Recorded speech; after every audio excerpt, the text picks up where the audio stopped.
আসসালামু আলাইকুম, আমি মিথিলা। আজকে আমি ভয়েস দিব। সো শুরু করি। আমার হাজব্যান্ড আজকে গিয়েছিল অ্যাপেক্সে গিয়ে সে একটি জুতা ক্লিন করার পর যে শাইনারটা ইউজ করে সেটি কিনতে গেছিল। সো কেনার পর সে বাসায় এসে দেখাচ্ছে আমাকে যে আমার জন্য একটি গিফট এনেছে, সেটি হলো ফ্লাওয়ার। সো আমি গিফটটা বের করে দেখলাম, আমার জন্য অনেক সুন্দর সুন্দর ফ্লাওয়ার আনছে, কজ আমি আজকে বিকালেও গায়ে হলুদে যাচ্ছি।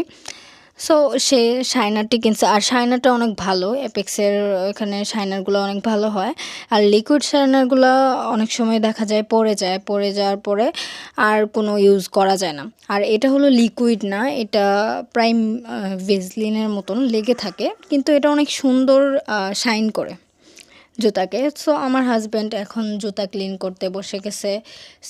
সে সকাল থেকেই মানে বলছে যে আমি জুতা না ক্লিন করলে যাব না। তো আমি বললাম আচ্ছা ঠিক আছে, শাইনার কিনে আনো। কিনে তারপরে সে অনেক সুন্দর করে জুতাগুলো ক্লিন করতেছিল। তো এগুলো সব একসাথেই সে ক্লিন করলো। ক্লিন করার পর জুতাগুলো দেখতে এত সুন্দর লাগতেছিল বলার বাহিরে, মনে হচ্ছিল নিউ কিনা, এখনই কিনে আনছে এমন লাগতেছিল। তো আমার হাজব্যান্ডের হাত টাত সব কিছু ভরে গেছিলো। তো আমরা আবার রেডি হয়ে পৌঁছে গিয়েছিলাম হলুদের অনুষ্ঠানে। ছেলের বাড়িতে আজকে অনুষ্ঠান ছিল।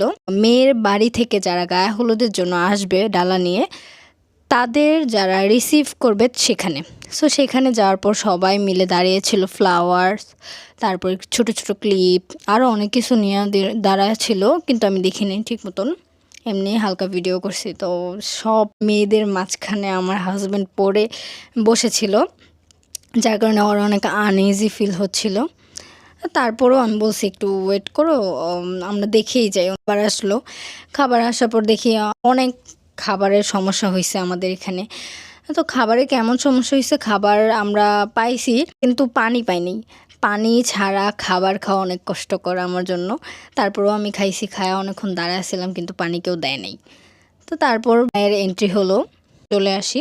আর আমার হাজব্যান্ডেরও ভালো লাগতেছিল না। তো আমরা চলে আসতেছিলাম, নিচে এসে বলতেছে যে তুমি তো পানি খাও না এখনও, তাই তোমাকে একটু পানি এনে দেই, তুমি খাও। তো সে দোকানে গেল, দোকানে গিয়ে আমার জন্য পানি আনলো। পানি এনে সেও একটু খাইছে। খাওয়ার পর আমিও খেলাম। আমরা রিক্সাতে উঠছি। তো রিক্সাতে ওঠার পর আমরা বাসায় আসলাম। বাসায় আসার পর আমি একটু দেখছিলাম আমাকে কেমন লাগতেছে, কজ আমি তার আগে বেশি একটা দেখিনি, ভিডিও করিনি। আমার চুলে ফ্লাওয়ারগুলো লাগানো ছিল, অনেক ভালো লাগতেছিল আমার। তো আল্লাহ হাফেজ, এই পর্যন্তই। ভালো থাকবেন আপনারা সবাই।